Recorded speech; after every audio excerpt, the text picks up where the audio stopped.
તારીખ 12 જ્યારે અમદાવાદમાં પ્લેન ક્રેશની ઘટના ઘટી હતી 141 જે મુસાફરો હતા તે મોતને ભેટ્યા હતા। માત્ર એક જ મુસાફર છે તે બચી ગયો હતો, વિશ્વાસ કુમાર। 141 તો પ્લેનના મુસાફરો મરી ગયા, પણ સાથે સાથે જે રોડ રસ્તા પરથી જઈ રહ્યા હતા તેમજ જે હોસ્પિટલની હોસ્ટેલના મેશ ઉપર પ્લેન ક્રેશ થયો હતો ત્યાં પણ ડોક્ટરો મરી ગયા હતા અને તમામ ટોટલનો આંકડો અત્યારે સત્તાવારની રીતે 275 પહોંચ્યો છે। અને આ 275ના મૃતકો પીડિતોને જે સહાય કરવાની વાત હતી ટાટા ગ્રુપ અને એર ઇન્ડિયા દ્વારા તે સહાયની હવે ફાળવણી કરવામાં આવી રહી છે અને ક્યાં અને કઈ રીતે તે ફાળવણી થઈ રહી છે તેની વાત કરવી છે। વૈષ્ણવજન તો તેને કહીએ જે પીડ પરાઈ જાનાને રે। નમસ્કાર, નવજીવન ન્યૂઝ સાથે હું છું અમીષા।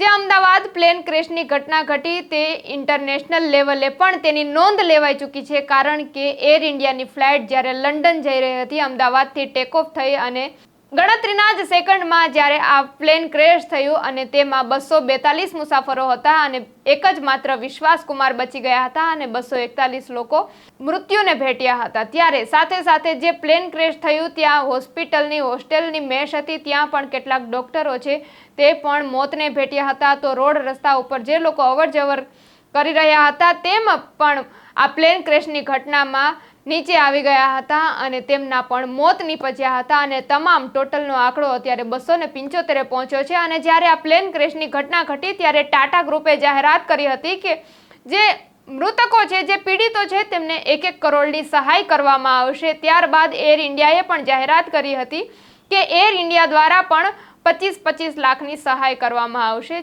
જો કે આ 275 લોકોને હવે સહાય કરવાની વાત છે ત્યારે હવે આ સહાય કરવાની વાતને તેઓએ ચાલુ કરી દીધી છે। આ સહાય 3 લોકોને મળી પણ ચૂકી છે। અમદાવાદમાં સિંધુ ભવન ખાતે જે તાજ હોટલ આવેલી છે ત્યાં 3જા માળે સહાય આપવાનું કામ ચાલુ થઈ ગયું છે। અત્યાર સુધીમાં 3 લોકોને સહાય આપી દેવાય છે। એર ઇન્ડિયા અને ઉચ્ચ અધિકારીઓ ત્યાં ઘટના સ્થળે જ હાજર છે, જ્યાં તાજ હોટલ છે તેના 3જા માળે સહાય આપવાનું કામ ચાલી રહ્યું છે। જે મૃતકો છે તેમના પરિવારને ફોન કરીને તેમને જાણ કરવામાં આવે છે, સાથે સાથે દસ્તાવેજ તમામ પ્રકારના ડોક્યુમેન્ટ લઈ જવાની પણ વાત કરવામાં આવે છે। અને આ ડોક્યુમેન્ટમાં ખાસ કરીને આધાર કાર્ડ છે, ડેથ સર્ટિફિકેટ છે, જે DNA રિપોર્ટ છે અને અન્ય ડોક્યુમેન્ટ છે તે પણ લઈ જવાના હોય છે। અને ત્યાં આ ડોક્યુમેન્ટ ચેક થાય છે, જ્યારે મૃતકોના પરિવાર આવે છે તેમની પણ પૂછપરછ કરવામાં આવે છે અને તેમને વેઇટિંગ રૂમમાં બેસાડવામાં આવે છે।